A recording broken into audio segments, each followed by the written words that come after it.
বিশ্বাস করো রোহিঙ্গার মুখটা আমিও দেখেছি, অনেকটা শুভেন্দু অধিকারীর মতো দেখতে। দিদি, বিহারে এনডিএ যে ভোটের জয় ঘোষণা হলো, সেখানে এনডিএ সরকার জিতেছে, কিন্তু দেখা গেল সেখানে জয়ের থেকে বেশি আমাদের কলকাতা থেকে শুরু করে তথা গোটা বাংলাতে এক শ্রেণীর মানুষের জয় উল্লাস।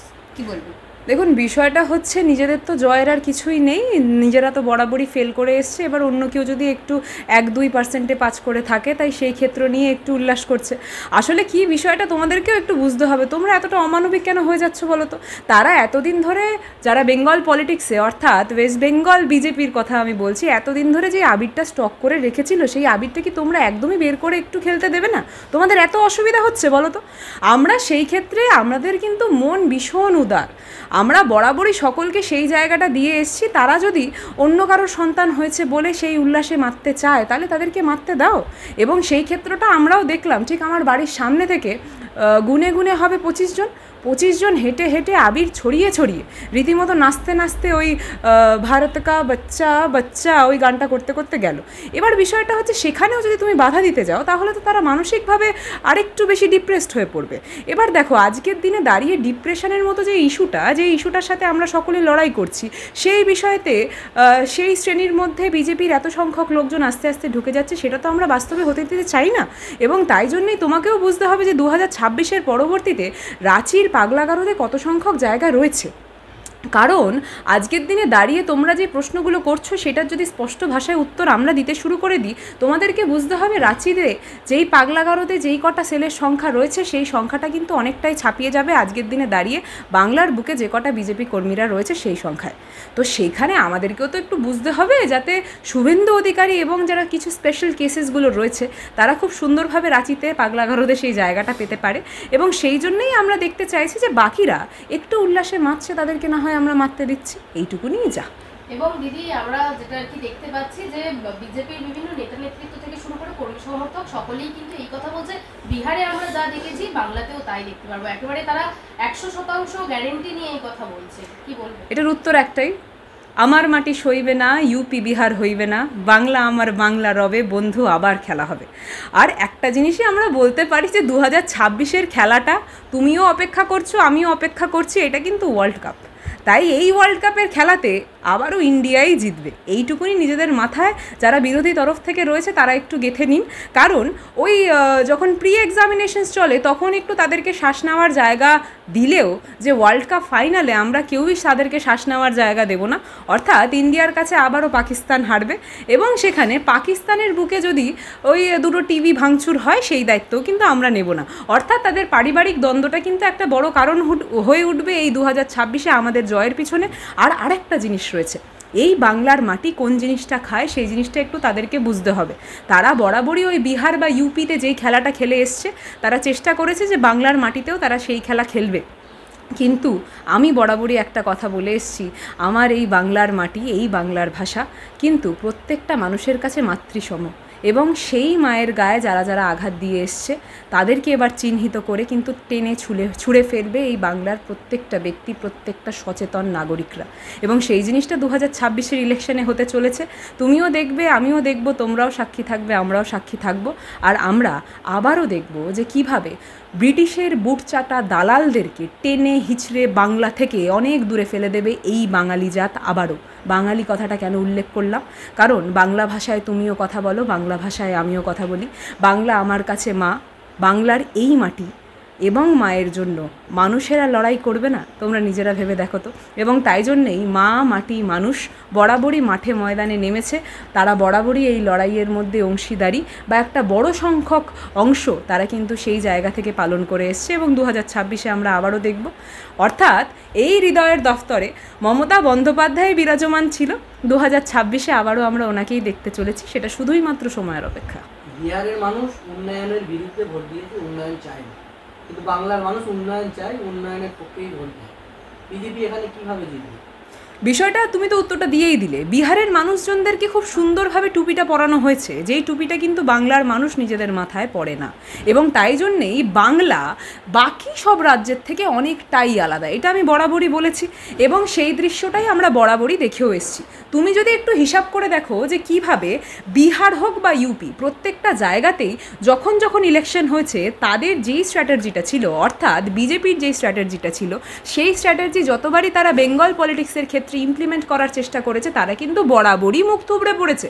অর্থাৎ অমিত শাহ বাবু যখন দুদিন অন্তর অন্তর বাংলায় এসে ওই ভোট পাখির মতো কত কথাই না উঠতে উঠতে এসে এসে বলেন, উনি কতই না কুই কুই টুই টুই করেন, কিন্তু সেই কুই কুই টুই টুই যতবারই উনি করেছেন ততবারই আমরা দেখেছি খুব সুন্দরভাবেই সেই গোটা সংখ্যাটা কিন্তু কমতেই থেকেছে, এবং সেই জিনিসটাই 2026-এ হতে চলেছে। আজকে আমাদের সকলকে বুঝতে হবে যে তারা এত কথা বললেও বাস্তবে যেই রেজাল্টটা, সেই রেজাল্টটা কিন্তু মানুষের কণ্ঠস্বর, সেই রেজাল্টটা কিন্তু মানুষের সচেতন মানুষজনদের তাদের মত প্রকাশ, এবং সেই জিনিসটা বাংলার মাটি বরাবরই গ্রহণ করে এসছে, এবং সেই জিনিসটাই 2026-এ হতে চলেছে। এইটাই উত্তর।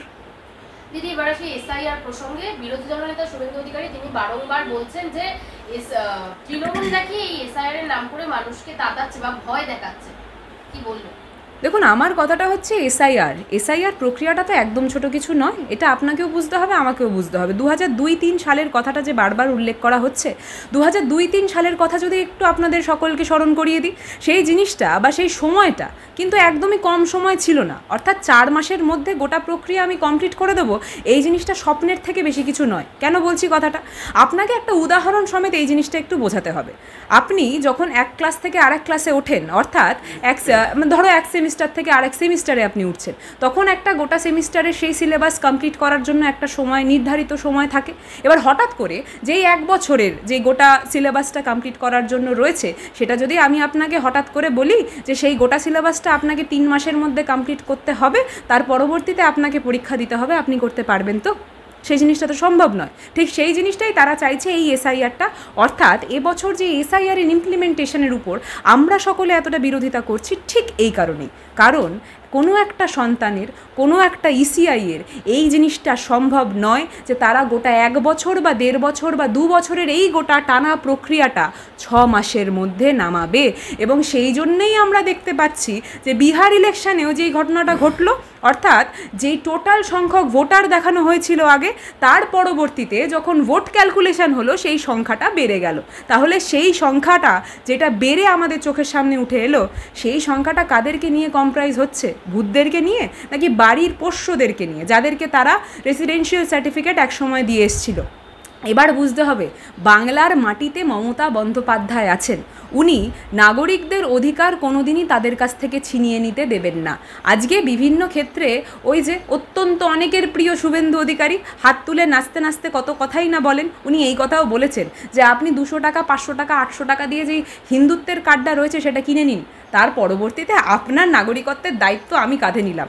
আমাদের প্রশ্নটা ওনাদেরকে যে ইসিআইয়ের দায়িত্বটা কি পুরোপুরি ওনারা নিয়ে নিয়েছেন, নাকি ইসিআই নিজের কাছ থেকে পদত্যাগ করেছে গোটা দায়িত্বটা তাদের ঘাড়ে চাপিয়ে দিয়ে? এই কাজটা তো ওনার নয়। আর বিষয়টা হচ্ছে, যারা এই হিন্দু হিন্দু হিন্দু যারা বরাবরই এই হিন্দু মুসলিমের একটা ভোট ডিভাইড করে তারা চাইছে নিজে ক্ষমতায় থাকবে, তাদেরকেও একটু মনে করিয়ে দেওয়া, স্মরণ করিয়ে দেওয়া ভীষণভাবে জরুরি। প্রদীপ কর কিন্তু মুসলিম সম্প্রদায়ের কেউ ছিল না। তাদেরকে মনে করিয়ে দেওয়া ভীষণভাবে জরুরি যে বিজেপি শাসিত রাজ্যগুলিতে যেই সব মানুষজনদেরকে টেনে হিস্ট্রি ডিটেনশন ক্যাম্পে নিয়ে যাওয়া হচ্ছে শুধুমাত্র তারা বাংলা ভাষায় কথা বলে বলে, তারা কিন্তু মুসলিম সম্প্রদায়ের কেউ নয়। তাই যারা বরাবরই এই সাম্প্রদায়িক বিভেদ আমাদের মধ্যে গেঁথে দেওয়ার চেষ্টা করছে, তাদেরকে মনে করিয়ে দেওয়ার পালা যে কাজী নজরুল ইসলাম হোক বা রবীন্দ্রনাথ ঠাকুর, আমরা কিন্তু সকলে একভাবেই এই লড়াইটা লড়ছি, আর আমাদের কণ্ঠস্বরটাও এক, অর্থাৎ জয় বাংলার।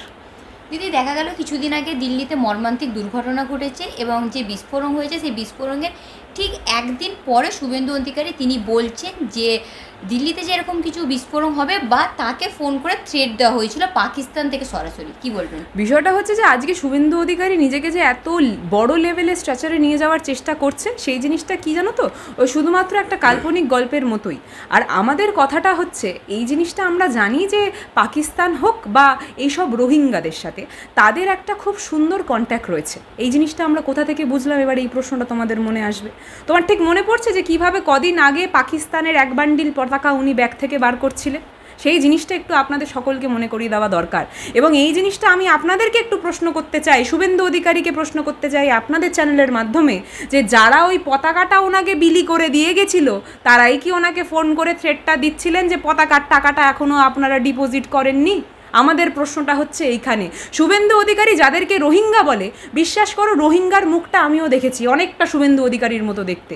এবং যারা এতটাই গুলগপ্প মারেন তাদেরকে একটা কথা বলতে চাই, এই বাংলা বা এই ভারতবর্ষের ভালোর জন্য যারা লড়াই করছে তারা কিন্তু বরাবরই আপনাদের বিরোধী কণ্ঠস্বর হিসাবে, বরাবরই আপনাদের বিরোধী হিসাবে কিন্তু সামনে দাঁড়িয়ে থাকবেন। এবং তার মধ্যে অন্যতম অবশ্যই তৃণমূল কংগ্রেস, এবং অবশ্যই তৃণমূল কংগ্রেসের ক্ষুদ্র সৈনিক হিসাবে আমরা প্রত্যেকে। তাই বারবার তাদেরকে একটা স্পষ্ট কথা বলতে চাই যে যারা এই কথা বলছে, দিল্লির ঘটনার কথা বলছে, তারা কেন এই কথা তুলছে না যে পুলওয়ামা হোক, পাঠানকোট হোক, পেহেলগাঁও হোক, সেই প্রত্যেকটা হামলা যখন হলো সেখানে যারা এই কথাটা বলেছিলেন যে আমরা চৌকিদার হিসাবে নাকি গেটের সামনে দাঁড়িয়ে আছি, সেই চৌকিদার কি ঘুমাচ্ছিল? এই প্রশ্ন কেন করা হচ্ছে না? এই প্রশ্নের উত্তর কেন আমরা পাচ্ছি না? যখন লাস্ট বিতান অধিকারীর কথা আপনাদের সকলকে মনে করিয়ে দেওয়া ভীষণভাবে জরুরি, যে বিতান অধিকারীর যখন ঘটনাটা আমরা প্রত্যেকে দেখি, বিতান অধিকারী তো অন্য ধর্মের কেউ ছিল না, বিতান অধিকারী তো আমাদের একজন ভাই সমতুল্য ছিল, আমাদের বাংলার একজন নাগরিক ছিল, বাংলার একটা মায়ের সন্তান ছিল। সেই মায়ের সন্তানকে যখন আমরা হারালাম তখন তাকে নিয়ে রাজনীতি করতে আমরা তাদেরকে দেখলাম ঠিকই, কিন্তু এই প্রশ্নের উত্তর কেউ আমাদেরকে দিতে পারলো না যে কিভাবে আমাদের ভারতবর্ষের মাটির মধ্যে কিছু টেররিস্টরা ঢুকে আমাদের ভাইদেরকে মেরে দিয়ে যাচ্ছে। এবং সেই বিষয়ে যখন যখন আমরা প্রশ্ন তুললাম তখন তখন তারা মৌনব্রত পালন করলেন। এই প্রশ্নের উত্তর বাংলার মানুষ 2026-এর ইলেকশনে তার ভোটের মাধ্যমে কিন্তু দিয়ে দেবে। তাহলে দিদি তুমি কি মনে করছো যে বিহারে ভোট চুরি করে বিজেপি? অবশ্যই, মনে করার কিছু না। এই জিনিসটা তুমি একটা স্ট্যাম্প পেপার নিয়ে আসো, আমি সেখানে সাইন করে স্ট্যাম্প মারিয়ে দেবো। এবং এই কথাটা আমি এই জন্যেই বলছি, কারণ তোমাকে একটা জিনিস বুঝতে হবে যে এই প্রশ্নটা তুমি করলে সেটার উত্তরটা যখন আমরা ইলেকশনের রেজাল্ট দেখছি সেখানে যেই সংখ্যক ভোটার ছিল তার থেকে বেশি সংখ্যক ভোট পড়েছে। এইটার থেকে ভালো স্পষ্ট উত্তর আর কি হতে পারে তুমি নিজে একবার ভেবে দেখো। কিন্তু সেখানকার সাধারণ মানুষ তো বলছে তারা উন্নয়নের এতে তারা ভোট দিয়েছে। উন্নয়নটা কোনটা? বিজেপির সাথে কি এই ডিলিংটা হয়েছিল যাতে ওভারঅল গোটা ভারতবর্ষ কম টাকায় লেবার খুঁজে পেতে পারে, তাই জন্যেই সেখানে উন্নয়নের জন্য ভোট নয় এই সব কুলাঙ্গারদেরকে ভোট দিতে হবে? তুমি এই জিনিসটা, এই প্রশ্নটা তাদেরকে একবার করো। কারণ আজকে বিহারের যা অবস্থা আমরা প্রত্যেকে দেখতে পারলাম যে ভোট হয়তো সাধারণ মানুষেরা দিতেই পারেনি, ভোট দিয়েছে হচ্ছে ভূতেরা এবং ভোট দিয়েছে হচ্ছে সেই বাড়ির পোষ্যরা।